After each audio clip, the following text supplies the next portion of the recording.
हरे कृष्णा, राधे राधे, ओम नमः शिवाय, हर हर महादेव। आप सभी को भादव पूर्णिमा की हार्दिक शुभकामनाएं।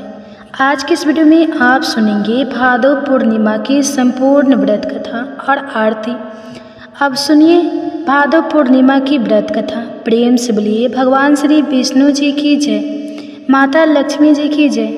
द्वापर युग में यशोदा माँ ने श्री कृष्ण से कहा कि हे कृष्ण, तुम सारे संसार के उत्पन्न करता, पालनहारी और संहार करता हो।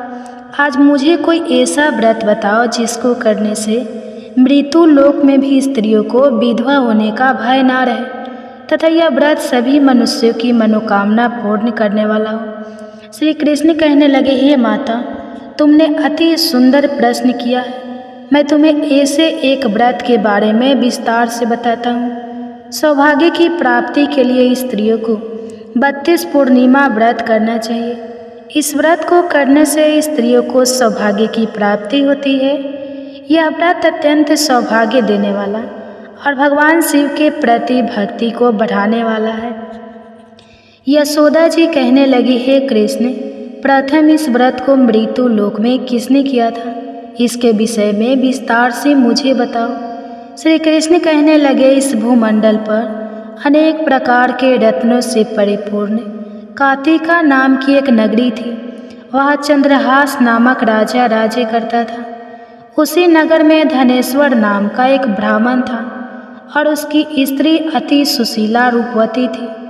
दोनों ही उस नगरी में बड़े प्रेम से रहते थे। घर में धन धान्य आदि की कोई कमी नहीं थी, परंतु उनको बहुत बड़ा दुख था कि उनकी कोई संतान नहीं है। एक समय एक बड़ा योगी उस नगरी में आया।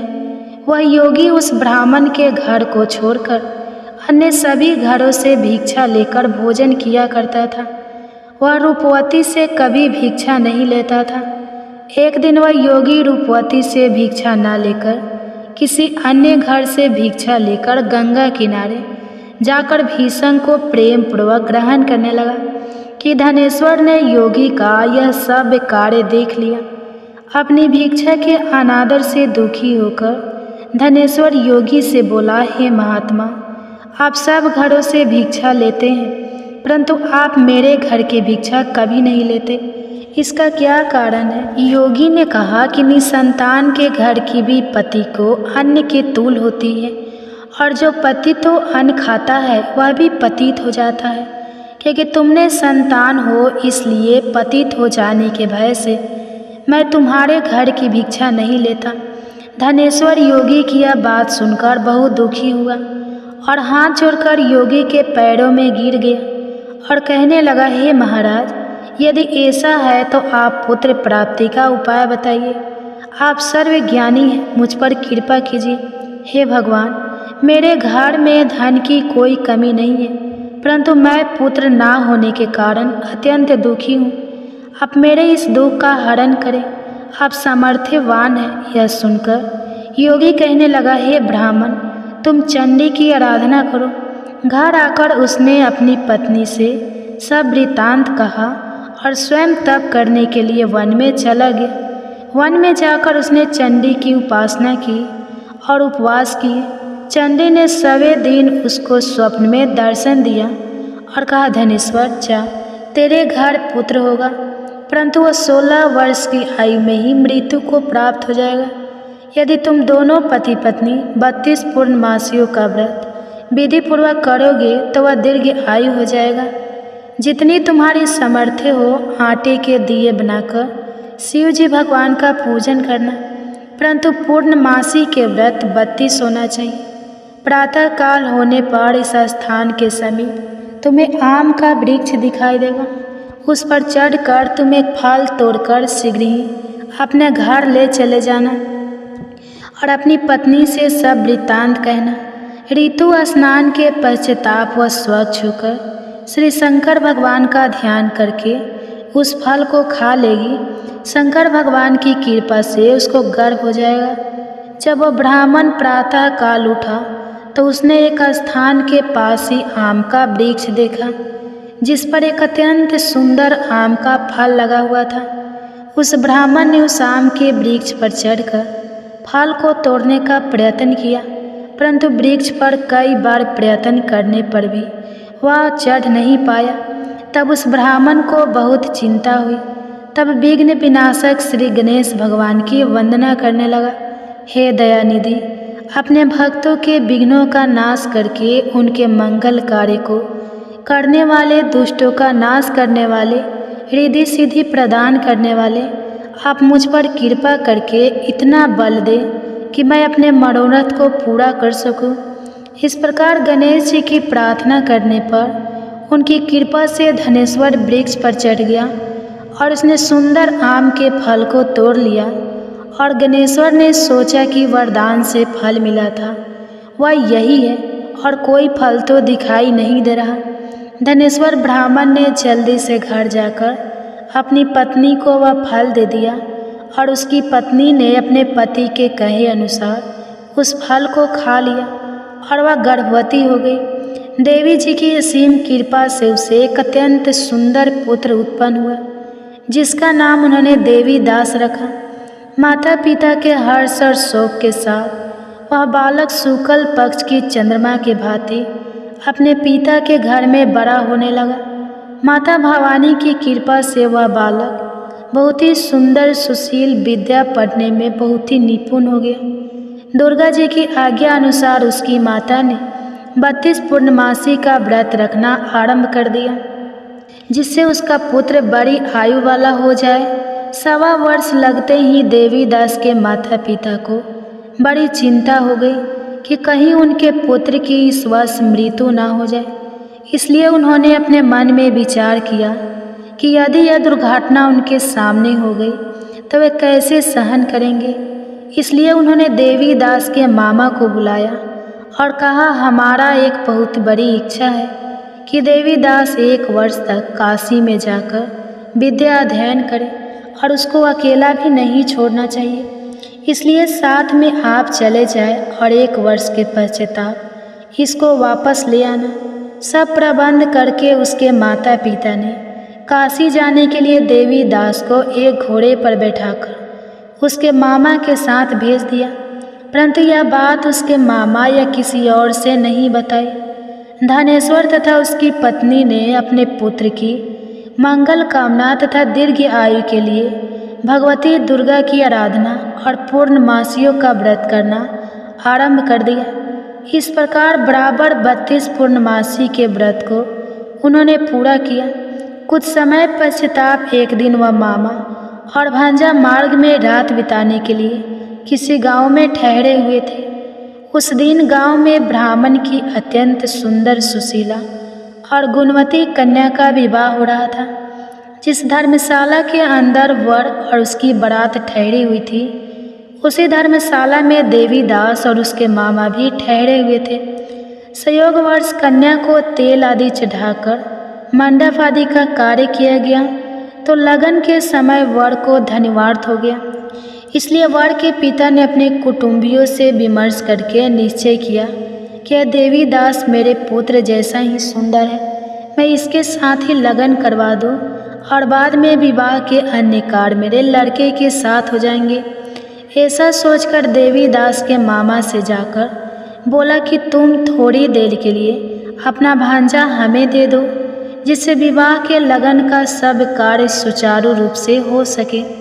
तब देवी दास की मामा कहने लगा, जो कुछ भी वधू पक्ष से कन्यादान के समय वर को मिले वह सब हमें दे दिया जाए तो मेरा भांजा इस बात का दूल्हा बन जाएगा। यह बात वर के पिता ने स्वीकार कर लेने पर उसने अपना भांजा वर बनने के लिए भेज दिया और उसके साथ सब विवाह कार्य विधि पूर्वक संपन्न हो गए। पत्नी के साथ वह भोजन करने के पश्चाताप बहुत उदासीन और दुखी हो गया। उसने सब बातें जो वर के पिता और उसके मामा में हुई थी लड़की को बता दी। तब कन्या कहने लगी कि अब ब्रह्मा विवाह के विपरीत कैसे हो सकता है। देव, ब्राह्मण और अग्नि सामने मैंने आपको ही अपना पति माना है, इसलिए आप ही मेरे पति हैं। मैं आपकी ही पत्नी रहूंगी, अन्य किसी की नहीं। देवीदास ने कहा, ऐसा मत करिए क्योंकि मेरी आयु बहुत कम है। मेरे पश्चाताप आपकी क्या गति होगी। इन बातों को अच्छी तरह विचार कर लो। परंतु वह दृढ़ विचारों वाली लड़की थी। वह बोली, जो आपकी गति होगी वही मेरी गति होगी। प्रातःकाल देवी दास ने अपनी पत्नी को 3 नागों से जड़ी हुई एक अंगूठी दी, एक रुमाल दिया और बोला, हे प्रिय, इसे लो और संकेत समझकर स्थिरचित हो जाओ। मेरा मरण और जीवन जानने के लिए एक पुष्प वाटिका बना लो, उसमें सुगंधी वाली एक नव मालिका लगाओ और उसको प्रतिदिन जल से सिंचा करो और आनंद के साथ खेलो कूदो और उत्सव मनाओ। जिस समय और जिस दिन मेरा प्राणतः होगा, यह फूल सूख जाएंगे और जब यह फिर से हरे हो जाए तो समझ लेना मैं जीवित हूँ। यह बात निश्चय करके समझ लेना, इसमें कोई भी संयम नहीं है। इतना कहकर देवी दास वहाँ से चला गया और प्रातःकाल होते ही वहाँ पर गाजी बाजी बजने लगे और जिस समय विवाह कार्य समाप्त करने के लिए वर तथा सब बराती मंडप में आए तो कन्या ने वर को भली प्रकार से देखकर अपने पिता से कहा, यह मेरा पति नहीं है। मेरा पति वही है जिसके साथ रात्रि में मेरा पानी ग्रहण हुआ था। इसके साथ मेरा विवाह नहीं हुआ है। यदि यह वही पुरुष है तो बताइए कि मैंने इसको क्या दिया।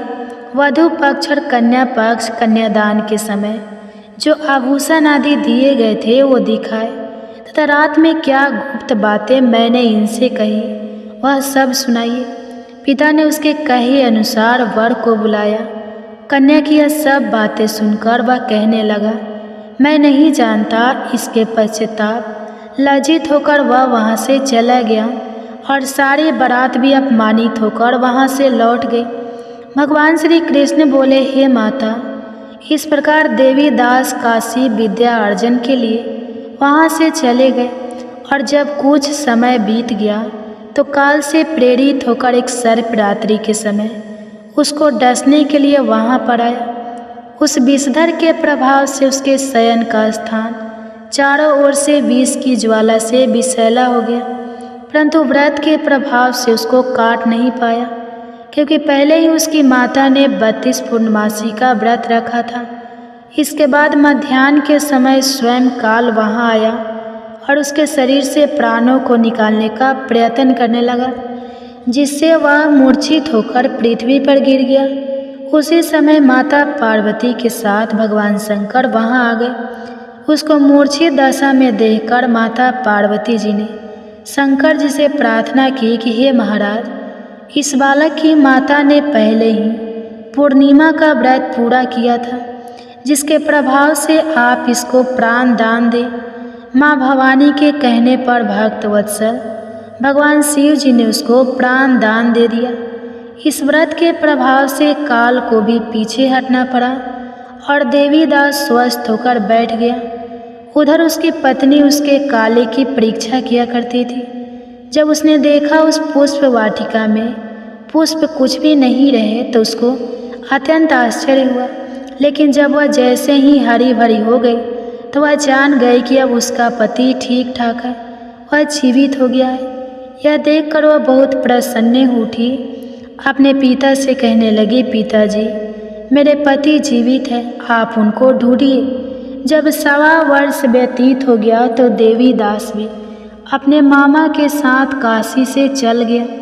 इधर उसके ससुर उसको ढूंढने के लिए अपने घर से जाने ही वाले थे कि दोनों मामा भांजा वहाँ पर आ गए।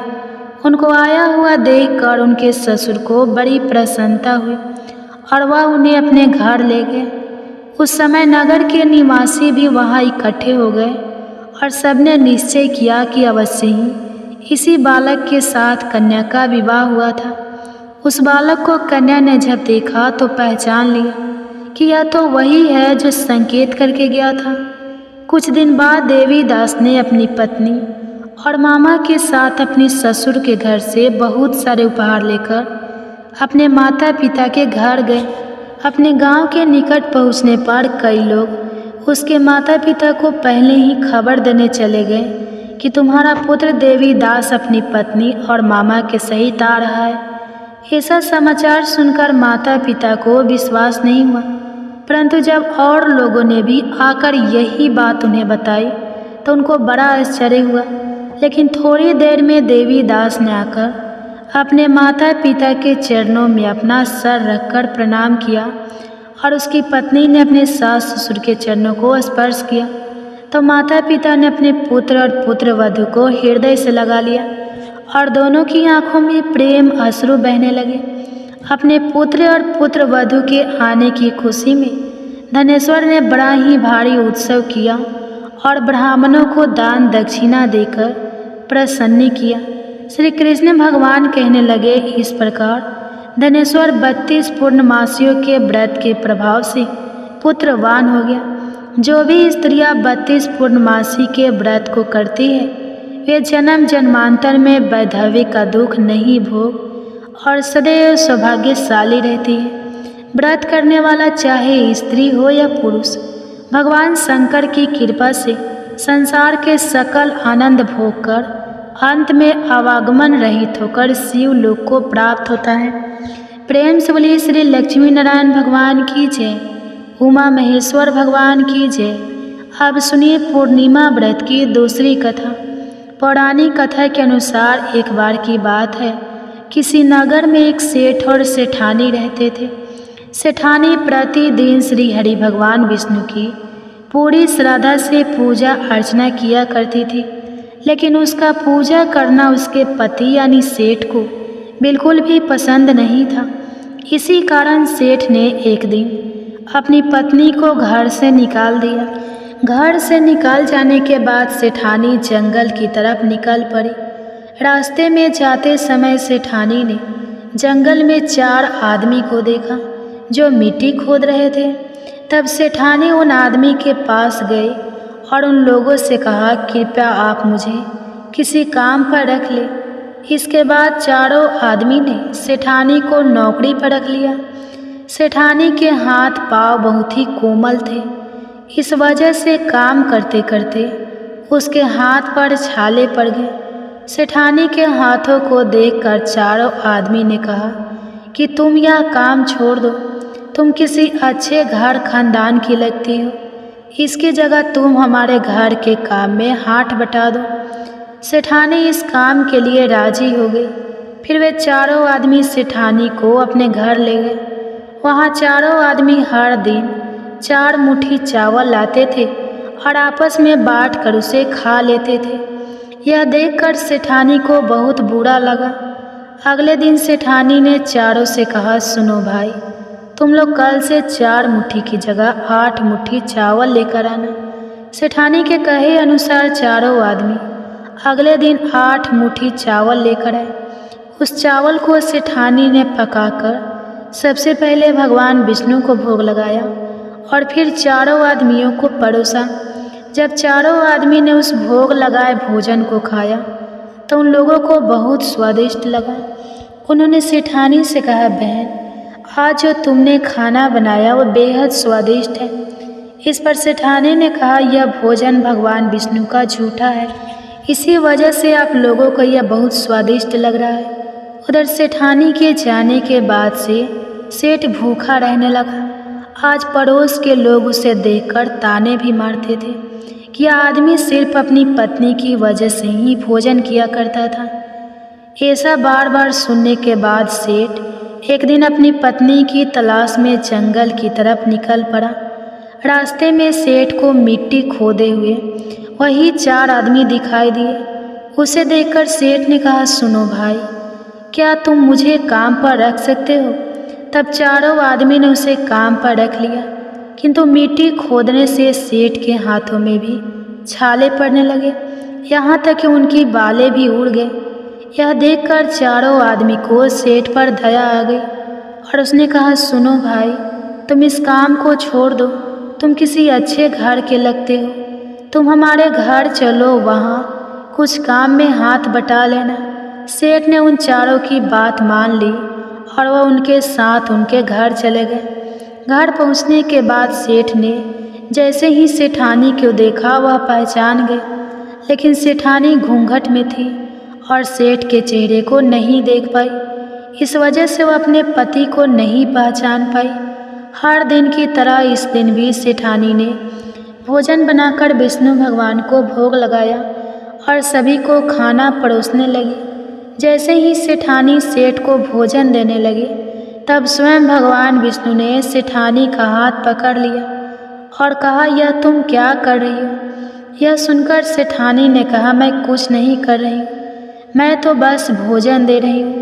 भगवान विष्णु ने मेरा हाथ पकड़ लिया है। तब सेठानी से चारों आदमी ने कहा, हमें भी भगवान विष्णु के दर्शन कराओ। इसके बाद सेठानी हाथ जोड़कर भगवान विष्णु से अनुरोध करने लगी, हे प्रभु, आप मेरी तरह इन्हें भी दर्शन दें। तब भगवान विष्णु वहाँ प्रकट हो गए। इस दृश्य को देखते ही सेठ ने सेठानी से क्षमा मांगी और उसे अपने घर साथ चलने को कहा। फिर चारों भाइयों ने बहुत सारा धन देकर अपनी बहन को विदा किया। इस घटना के बाद से सेठ भी भगवान विष्णु के भक्त बन गए और उनकी श्रद्धापूर्वक पूजा करने लगे। ऐसा करने से सेठ सेठानी के घर फिर से धन की वर्षा होने लगी। मान्यता है कि पूर्णिमा का व्रत रखकर इस कथा को सुनने से भगवान श्री विष्णु जी की कृपा से सभी के घर धन धान्य से भर जाते हैं और सभी के दुख दूर होते हैं। प्रेम से बोलिए भगवान श्री विष्णु जी की जय। अब सुनिए भगवान शंकर जी की एक बहुत ही सुंदर कथा। भगवान शिव और माता पार्वती की एक बहुत ही सुंदर और सच्ची कहानी। आप इस कहानी को पूरा सुने और वीडियो को लाइक करके शेयर करें और हमारे चैनल को सब्सक्राइब करके बेल आइकन को ऑन कर लें, ताकि ऐसे ही वीडियो की नोटिफिकेशन आपके पास सबसे पहले पहुँचे। तो चलिए शुरू करते हैं। एक बार भगवान शिव ने अपनी दिव्य शक्ति से एक बड़े कढ़ाई को प्रकट किया। कढ़ा जिसमें हम भोजन पकाते हैं और जिसे हम कढ़ाई कहते हैं। तो अब भगवान शिव कढ़ाई को प्रकट करके उसे एक तरफ रखकर ध्यान में मग्न हो गए। इतनी देर में माता पार्वती स्नान करके भगवान शिव के समक्ष आती हैं और आकर उन्होंने क्या देखा कि भगवान शिव के सामने एक बड़ा सा भारी भरकम काढ़ा रखा हुआ है और उसी के सामने भगवान शिव ध्यान मग्न बैठे हुए हैं। अब तो देवी पार्वती बड़े आश्चर्य में पड़ गई। अब वे महादेव के ध्यान से बाहर निकलने की प्रतीक्षा करने लगे। जब महादेव का ध्यान समाप्त हुआ, तब देवी पार्वती ने पूछा, हे देव, हे त्रिलोकीनाथ, हे मेरे प्रभु, बड़ा ही आश्चर्य है प्रभु, यह भारी भरकम बड़ा सा कढ़ा यह किस लिए लाया गया है? इससे पहले कि माता पार्वती आगे कुछ पूछती, भगवान शिव मुस्कुराते हुए बीच में बोले, देवी, हे पार्वती, आप इस कढ़ाई को देखकर इतना आश्चर्य मत कीजिए, क्योंकि आप हर दिन कोई ना कोई प्रश्न लेकर हमारे सामने प्रस्तुत हो जाती हैं और जब मैं उसका उत्तर देता हूँ और कहानी सुनाकर आपका मन बहलाता हूँ, तभी आपको संतुष्टि होती है। इसलिए देवी, आज हमने इसी का प्रबंध किया है। प्रिय भक्तजनों, चलिए आगे सुनते हैं फिर आगे क्या होता है। जो प्रिय भक्तजनों, इधर बड़े कढ़ाई को देखकर माता पार्वती सोच में पड़ गई और भगवान शिव माता पार्वती को आधी अधूरी बात सुनाकर मुस्कुराकर फिर से ध्यान मग्न हो गए। अब इधर चलिए देखते हैं कि इसके बाद क्या होता है। इधर अनंत ब्रह्मांड में चारों युग चारों भाई एक साथ बैठकर बात कर रहे होते हैं। चारों एक साथ बैठे थे। अब बातों ही बातों में एक दूसरे से वाद विवाद करने लगे। सब आपस में यही कहने लगे कि हम तुमसे बड़े हैं, हम तुमसे महान हैं। तो कोई कहता है हम तुमसे श्रेष्ठ हैं। अब सभी खुद को एक दूसरे से श्रेष्ठ बताने की कोशिश करने लगे। तब सबसे पहले सतजू कहने लगा कि अरे मूर्खों, तुम सब मुझसे छोटे हो, भला तुम मेरी बराबरी कैसे करने लगे? जब त्रेता युग ने सतजू की बात सुनी तो उसने कहा कि तुम सबसे बड़े कैसे हो सकते हो? अरे तुम सब में से बड़ा तो मैं हूँ, मैं ही सर्वश्रेष्ठ। तुम सब मुझसे भला श्रेष्ठ कैसे हो सकते हो? इतने में ही द्वापर युग भी बोल उठा कि तुम मुझसे श्रेष्ठ कैसे हो सकते हो? अरे तुम सब में से श्रेष्ठ तो मैं हूँ, तुम लोगों का श्रेष्ठ होने का तो कोई सवाल ही नहीं उठता। अब उन सबकी बात सुनकर भला कलयुग कैसे चुप रहता। कलयुग भी बीच में बोल उठा, तुम तीन मुझसे श्रेष्ठ बन रहे हो। अरे असलियत तो तुम जानते ही नहीं, असलियत तो यही है कि श्रेष्ठ मैं ही हूँ। इस तरह से अब वाद विवाद करते करते वे चारों युग आपस में ही लड़ाई झगड़ा करने लगे। अब चारों युगों ने मिलकर एक योजना बनाई। वे आपस में कहने लगे कि इस तरह तो वाद विवाद करके कोई फैसला ही नहीं हो पाएगा, हम सब मिलकर क्यों न कैलाश पर्वत पर चले। वे चारों युग आपस में कहने लगे कि इस प्रकार लड़ते रहें तो अच्छा होगा, हम सब मिलकर कैलाश पर्वत पर विराजमान भगवान शिव के पास चलते हैं, अब तो वही हमारा फैसला करेंगे। इस तरह से आपस में समझौता करके चारों युगों ने कैलाश पर्वत की ओर प्रस्थान किया। चलते चलते आखिरकार वे कैलाश पर्वत पर पहुंच गए। वहां पर पहुंचकर चारों युगों ने भगवान शिव को प्रणाम किया। चारों युगों को अपने पास आया देखकर भगवान शिव ने उन सभी का स्वागत करते हुए कहा कि आप सभी का हमारे दरबार में, हमारे कैलाश पर स्वागत है। कहो तुम्हारे आने का क्या कारण है? आप तो स्वयं ही कल चक्रे हो, तुम सभी तो स्वयं समय हो, फिर ऐसा क्या कारण हो गया कि आपको हमारे पास आना पड़ा? भगवान शिव के इस प्रकार पूछने पर चारों युगों ने कहा कि हे सृष्टि के रचयिता, हे प्रभु, हे महादेव, हम चारों युगों में विवाद खड़ा हो गया है और हम सब में एक दूसरे से बड़ा होने की बात पर होड़ लग गई है। इसी समस्या का समाधान पाने के लिए हे प्रभु हम आपके समक्ष पधारे हैं। हम इस समस्या का समाधान खुद से करने में असमर्थ थे, इसलिए प्रभु अब तो आप ही हमारी इस समस्या का कोई समाधान ढूंढिए, आप ही हमारा फैसला कीजिए, आप हमारा न्याय कीजिए और बताएं प्रभु कि हम चारों युगों में आखिरकार सबसे बड़ा कौन है, हम चारों में से सबसे श्रेष्ठ कौन है। चारों युगों की इस बात सुनकर भगवान शिव कहने लगे कि इसका फैसला तो तब होगा जब आप चारों अपने अपने बारे में बताएंगे कि किन किन गुणों के कारण आप खुद को बड़ा बता रहे हो। तब शिव जी ने कहा, हे सतयुग, पहले तुम ही बताओ कि तुम कैसे श्रेष्ठ हो गए। तब सतयुग ने कहा, प्रभु देखिए मेरी आयु सबसे ज़्यादा है, मैं 70 लाख वर्ष का हूँ और अन्य युग मुझसे 70 लाख वर्ष छोटे हैं, इसलिए मैं इन सभी से लंबी आयु का हूँ। सतयुग की बात सुनते ही अब कलयुग बोल उठा कि प्रभु व्यक्ति कभी भी आयु से बड़ा नहीं होता, व्यक्ति के गुणों से बड़ा होता है। आप देखिए भगवान शिव ने कलयुग की इस दलील को मान लिया और सतयुग से कहा, हे सतयुग, तुम इस तरह आयु में बड़े होने से तो बड़े नहीं हो सकते। भगवान शिव की यह बात सुनकर सतयुग ने कहा, प्रभु मेरे युग में जो भी व्यक्ति हुए हैं वह तो बड़े ही बलवान हुए हैं, बहुत ही पराक्रमी थे, वह पृथ्वी तक को उठा ले जाए, ऐसे पराक्रमी और बलराम बलवान थे। और जब मेरा राज्य था तब उसमें भगवान श्री हरि विष्णु ने भी कई अवतार धारण किए थे। वराह अवतार भी मेरे ही काल में हुआ था, नरसिंह अवतार भी मेरे ही युग में हुआ था, यहाँ तक कि प्रभु मत्स्य अवतार भी तो मेरे ही युग में हुआ था। सतयुग को अपने बारे में इस तरह बढ़ाई करते देखकर त्रेता युग बोल उठा, नहीं नहीं, प्रभु श्री हरि विष्णु के अवतार लेने से सतयुग बड़ा भरा कैसे हो सकता है। प्रभु मर्यादा पुरुषोत्तम भगवान श्री रामचंद्र जी का अवतार तो मेरे ही युग में हुआ था। उन्होंने संसार को मर्यादा और धर्म पालन सिखाया। रावण जैसे महापंडित और कुंभकर्ण जैसे महान बलवान भी तो मेरे ही शासन काल में हुए थे। प्रभु इस तरह सतयुग मुझसे बड़ा नहीं हो सकता, फिर इन सब में से तो बड़ा मैं ही हुआ। बस फिर क्या था। जब यह बातें द्वापर ने सुनी तो द्वापर युग महादेव से बोल उठा, हे महादेव, हे प्रभु, यह दोनों बड़े बन रहे हैं, किंतु यह दोनों बड़े कैसे हो सकते हैं। आप देखिए ना प्रभु, आप तो जानते ही हैं जब मेरा शासन काल आया तो मेरे ही तो शासन काल में भगवान श्री कृष्ण ने अवतार लिया था और जो 16 कलाओं से संपन्न थे, परिपूर्ण थे, पर ब्रह्मा थे, उन्होंने ऐसा विराट रूप दिखाया जो कभी स्वयं भगवान विष्णु ने भी नहीं दिखाया था।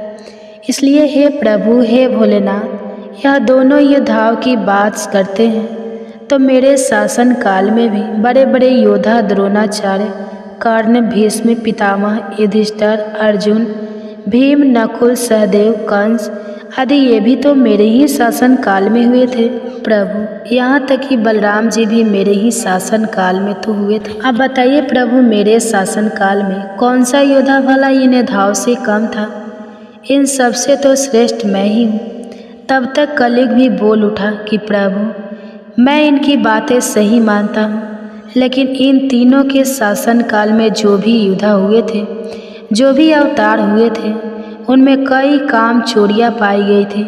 और जिनके शासन काल में काम चोरी वाले मनुष्य होते हैं, वे भला श्रेष्ठ कैसे हो सकते हैं? कलियुग कहने लगा, नहीं भगवान, मेरा शासन काल सबसे अच्छा है, क्योंकि मेरा शासन काल तो अच्छी अच्छी और नई नई तकनीकों से परिपूर्ण है।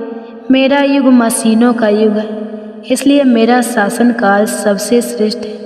अब भगवान शिव उन चारों युगों की बात को, उनके वाद विवाद को सुनकर मन ही मन विचार करने लगे कि किस प्रकार से इन सब की बातों का फैसला किया जाए और किस युग को श्रेष्ठ साबित किया जाए। वहीं पास में ही जगत जननी माता पार्वती भी भगवान शिव के साथ विराजमान थी, जो कि इन सभी युगों के वार्तालाप को बड़े ही ध्यानपूर्वक सुन रही थी।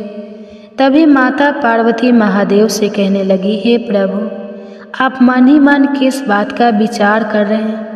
अगर आपने इनका फैसला नहीं किया तो यह चारों भाई तो फिर आपस में ही कट मर जाएंगे, आपस में इस तरह की झगड़ा करते रहेंगे प्रभु। इसलिए आपको इनका फैसला तो तुरंत ही करना होगा। अगर इन्होंने ऐसा किया तो सृष्टि का तो काल चक्र ही रुक जाएगा, समय का प्रभाव ही रुक जाएगा। इसलिए हे भोलेनाथ, अब आप ही कुछ कीजिए। माता पार्वती के इस आग्रह को सुनकर महादेव कहने लगे, हे देवी, ठीक है, मैं समस्त युगों की बात मानता हूँ और मैं ही इन चारों युगों की बात का फैसला करूँगा।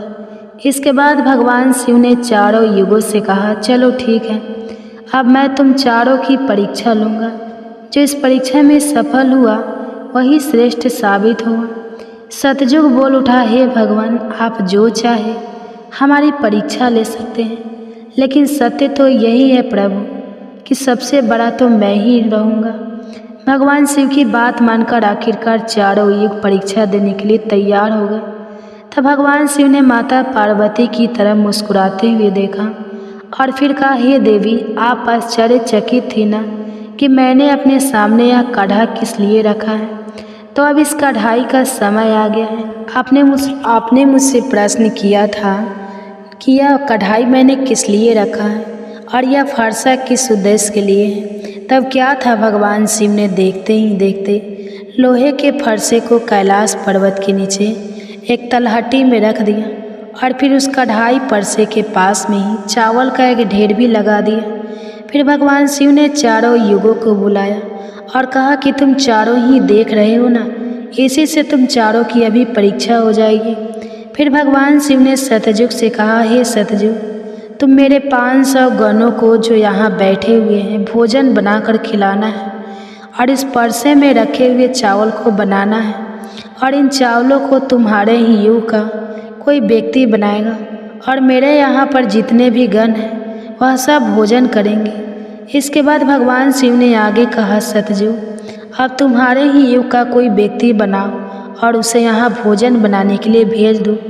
तब तक हम सभी लोग यहाँ खड़े होकर देख रहे हैं। भगवान शिव की बात जब सतयुग ने सुनी तो उसने ही बड़ा बलवान योद्धा बनाया।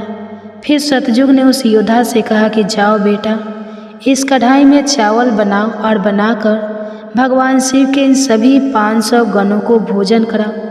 अपने स्वामी की बात सुनकर वह सतयुग का व्यक्ति वहाँ आकर के देखता है, जो हजारों टन से भी ज़्यादा का कड़ा है। उसने वहाँ पर एक चूल्हा तैयार किया और उस चूल्हे पर उस कढ़ाई को रखकर लकड़ियों की व्यवस्था की, आग जलाई और उस कढ़ाई में पानी डाला, फिर चावल डाले और जब चावल बनकर तैयार हो गए तब उसने भगवान शिव के सभी गणों को एक पंक्तियाँ में बैठा दिया और उन सभी को उसने भोजन कराया। सभी गुणों को भोजन कराने के बाद वह बलवान योद्धा अपने स्वामी सतयुग के पास वापस आया और उसे प्रणाम किया। तो सतयुग ने शाबाशी से उसकी पीठ थपथपाई और कहा कि आज तुमने मेरी लाज रख ली, अब तुम यहाँ से जा सकते हो। इसके बाद भगवान शिव ने त्रेता युग से कहा कि त्रेता, अब तुम अपने युग के कोई व्यक्ति को भेजो और यह जो कढ़ा रखा हुआ है इनमें चावल बनाकर मेरे सभी गणों को खिलाओ। त्रेता ने सुना तो कहने लगा कि ठीक है प्रभु, जैसी आपकी आज्ञा। अब त्रेता युग ने भी अपने समय के समान महान बलशाली कुंभकर्ण जैसे बलवान व्यक्ति को उत्पन्न किया और उससे कहा कि हे पुत्र, यह मेरे परीक्षा की घड़ी है, तुम्हें भगवान शिव के समस्त सभी समक्ष गणों को भोजन बनाकर खिलाना है। त्रेता युग के व्यक्ति ने उसे प्रणाम किया और उसके बाद वह वहाँ से तलहटी में चला गया। तलहटी में आकर उसने चूल्हा बनाया, लकड़ियों की व्यवस्था की, आग जलाई और एक हाथ से ही उस भारी भरकम कढ़ाई को उठाकर देखते ही देखते चूल्हे पर रख दिया। फिर उसमें पानी डालकर चावल डाले और जब चावल पक गए तब सभी गणों को बुलाकर उन्हें खाने के बाद भोजन कराया। इसके बाद वह वहाँ से तुरंत कैलाश पर्वत पर पहुँच गया, जहाँ पर चारों युग विराजमान थे। इस प्रकार से त्रेता युग ने भी अपना कार्य पूर्ण किया। अब बारी आई द्वापर युग की। भगवान शिव ने द्वापर युग से कहा, हे द्वापर, अब मैं तुम्हारी परीक्षा लूँगा। जिस प्रकार से सतयुग और त्रेता युग ने परीक्षा दी है, ठीक इसी प्रकार से तुम्हें भी यह परीक्षा देनी होगी। यह सुनकर द्वापर युग ने बलशाली भीम के समान एक व्यक्ति को उत्पन्न किया और उसे आदेश दिया कि हे पुत्र, यह मेरे परीक्षा की घड़ी है, तुम्हें मेरी लाज रखनी है। अब तुम जाओ और बड़े से कढ़ाई में चावल बनाकर भगवान शिव के सभी गणों को भोजन कराओ और मेरी लाज बचाओ। यह सुनकर द्वापर युग के व्यक्ति ने अपने स्वामी को प्रणाम किया और वहाँ से तलहटी में चल पड़ा। तलहटी में जाकर उसने सबसे पहले चूल्हा बनाया, फिर आग जलाने के लिए लकड़ियाँ ढूंढी, लकड़ियों को चूल्हे में डालकर जलाया और पूरी ताकत लगाकर उसने उस बड़े से कढ़ाई को उठाकर जैसे तैसे खींचकर उसे चूल्हे पर रख दिया। वह तो द्वापर युग का व्यक्ति था, तो उसे थोड़ा ज़्यादा जोर लगाना पड़ा और बड़ी मुश्किल से वह कढ़ाई को उठा पाया। इस प्रकार से द्वापर युग के व्यक्ति ने भी चावल तैयार किए और भगवान के सभी गणों को भोजन कराकर वह फिर अपने स्वामी के पास वापस आया। उसके स्वामी द्वापर युग ने उसकी पीठ थपथपाई और उसे वहाँ से विदा किया। अब बारी आती है कलयुग की। तब भगवान शिव कहते हैं, हे कलयुग, अब तुम्हारी बारी है। तुम उस कढ़ाई का वजन देख रहे हो ना, उसका वजन कम नहीं होगा, उसका वजन उतना ही रहेगा, हजारों टन का। लेकिन अब तुम्हें परीक्षा देनी है। तुम तो मानने को तैयार ही नहीं थे कि तुम सबसे छोटे हो, लेकिन तुमने माना ही नहीं। तुम्हारे युग के आदमी की आयु भी मात्र 100 वर्ष की है। सतयुग की आयु 1 लाख वर्ष होती है, त्रेता युग में 10,000 होती है और द्वापर में 1,000 होती है। और हे कलयुग, तुम्हारे शासन में तो मात्र 100 वर्ष की आयु है, तुम्हारा आदमी भी छोटा होता है। जब भगवान शिव की यह बातें कलयुग ने सुनी तो कलयुग कहने लगा कि ठीक है प्रभु, मैं आपकी बात मानता हूँ, लेकिन आप मुझे पहले ही इस तरह से कहकर हताश मत कीजिए। प्रभु, आप तो एक न्यायकर्ता हैं, आपको सभी को बराबर मौका देना चाहिए। भगवान शिव कहने लगे, हे कलयुग, यह कढ़ाई देख रहे हो, हजारों टन का है। वहाँ चावल रखा है, हजारों किलो टन के हैं। और हे कलयुग, तुम्हारा व्यक्ति क्या यह काम कर पाएगा? कलयुग ने कहा, ठीक है प्रभु, अब आप मेरी करनी भी देखिए। कलयुग की बातें सुनकर तीनों युग उस पर हंसने लगे। भगवान शिव भी कलयुग की बातें सुनकर बड़े ही आश्चर्यचकित थे। अब कलयुग ने भगवान शिव से आज्ञा लेकर बड़े ही बुद्धिमान व्यक्ति को पैदा किया, जो बड़ा ही दिव्य व्यक्ति था। वह बहुत ही बुद्धिमान और सर्वगुण संपन्न था। इस तरह के गुणवान व्यक्ति को कलयुग ने पैदा किया और पैदा करने के बाद वो उस व्यक्ति से कहने लगा कि मेरे बेटे, अब तुम्हें अपनी शक्ति दिखानी है। कठिन परीक्षा का समय है। यदि तुम इसमें सफल हो गए तो मैं चारों युगों में सबसे छोटा हो जाऊंगा। कली की यह बात सुनकर वह व्यक्ति अपने महाराज से कहने लगा, हे महाराज, इस एक कढ़ाई की बात करते हैं, आप इसे हजारों कढ़ाई भी अगर मेरे सामने आ जाए तो वह भी मेरे सामने कुछ नहीं है। जब उस कलयुग के व्यक्ति की यह बातें तीनों युगों ने सुनी तो वे उस पर हंसने लगे। अब वे हंस कर आपस में कहने लगे कि आज एक छोटा सा आदमी जिसकी लंबाई मात्र 3 हाथ है, यह भला क्या कर लेगा, जबकि हम युगों की लंबाई तो बहुत अधिक है। प्रिय भक्तजनों, यह बात तो बिल्कुल सत्य है कि सतयुग के लोगों की लंबाई 21 हाथ और त्रेता युग के व्यक्ति की लंबाई 14 हाथ थी और द्वापर युग के व्यक्ति की लंबाई 7 हाथ थी और अब कलयुग के व्यक्ति की लंबाई तो मात्र 3 हाथ ही होती है। तीनों युग अब बड़ी जोर जोर से कलयुग पर हंस रहे थे। इधर कलयुग का आदेश पाकर वह कलयुगी व्यक्ति उस तलहटी में गया। तलहटी में आकर उसने देखा कि कढ़ाई का वजन तो सचमुच बहुत ही ज़्यादा है, इसे मैं आसानी से उठा नहीं पाऊंगी। तो उस व्यक्ति ने दिमाग लगाया और उस कढ़ाई के नीचे मिट्टी खोदना शुरू कर दिया। कढ़ाई तो उसने हिलाया तक नहीं, बल्कि उस कढ़ाई को बिना हिलाए डुलाए उसके नीचे एक भट्ठी तैयार कर दी। अब उसे लकड़ियाँ ढूंढने में भी ज़्यादा समय नहीं लगाना पड़ा, क्योंकि वहीं पर कुछ अधली लड़कियाँ पड़ी हुई थी। वह कलयुग का व्यक्ति कितना दिमाग वाला था, उसने कुछ भी नहीं किया, कढ़ाई के नीचे भट्ठी खोद दी और उसी में आग जला दी। चावल को कढ़ाई में डाल दिया और चावल में पानी डाल दिया। चावल इस प्रकार पककर तैयार हो गया। तब उसने भगवान शिव के 4 गणों को बुलाया और उन गणों से कहा कि आप मेरा साथ दीजिए और इन चावलों को आपस में परोस लीजिए। यह बात सुनते ही भगवान शिव के 4 हष्ट-पुष्ट गण चल देते हैं और देखते ही देखते कतार में बैठे सभी शिवगणों को उन 4 विशाल गणों ने चावल परोस दिए। इस प्रकार सभी गणों ने भोजन कर लिया। तब कलयुग के व्यक्ति ने उन 4 गणों से कहा कि अब आप सभी भोजन कर सकते हैं। तब कलयुग के उस व्यक्ति ने उन 4 गणों को भी भोजन कराया, फिर उस कढ़ाई को साफ किया और कढ़ाई को वहीं छोड़ दिया। इस तरह उसका काम भी पूरा हो गया। अब कलयुग का वह व्यक्ति भी अपने स्वामी के पास कैलाश पर्वत पर आ गया और कहने लगा कि हे प्रभु, मैंने आपका काम कर दिया है। कलयुग ने यह सुना तो बहुत खुश हुआ। तब उसने उस कलयुगी व्यक्ति की पीठ थपथपाई, फिर कहा कि हे पुत्र, तुमने बहुत अच्छा काम किया और इस परीक्षा की घड़ी में मेरा साथ दिया। ऐसा कहकर कलयुग ने उस व्यक्ति को वहाँ से विदा कर दिया। इसके बाद कलयुग ने हाथ जोड़कर भगवान शिव से कहा, हे भगवान, अब आप ही निर्णय कीजिए कि हम सब में से बड़ा कौन है। भगवान शिव कहने लगे कि मैंने तुम चारों युगों की बहुत अच्छे से परीक्षा ली। जब सतयुग की बारी आई तो उसने चूल्हा बनाया, उस पर कढ़ाई रखा, आग जलाई, चावल डाला, पानी डाला। फिर चावल पक गए तो उसने मेरे गणों को बिठाकर उसने स्वयं उन्हें भोजन परोसा, उन्हें खिलाया और अपना कार्य पूरा किया। जब त्रेता और द्वापर की बारी आई तो उन्होंने भी बिल्कुल ऐसा ही किया। अब बारी थी कलयुग की। शायद तुमने देखा नहीं कि मात्र 3 हाथ का व्यक्ति, जिसकी बुद्धि देख लीजिए, ये कढ़ाई कितनी भारी भरकम और बड़ी थी। उसकी बुद्धि देखो, उसने उस कढ़ाई में चावल बना दिए जिस कढ़ाई को वह हिला तक नहीं सकता था। और मेरे इतने गण थे, अगर वह व्यक्ति बाल्टियों से चावल परोसता तो शायद वो परेशान हो जाता।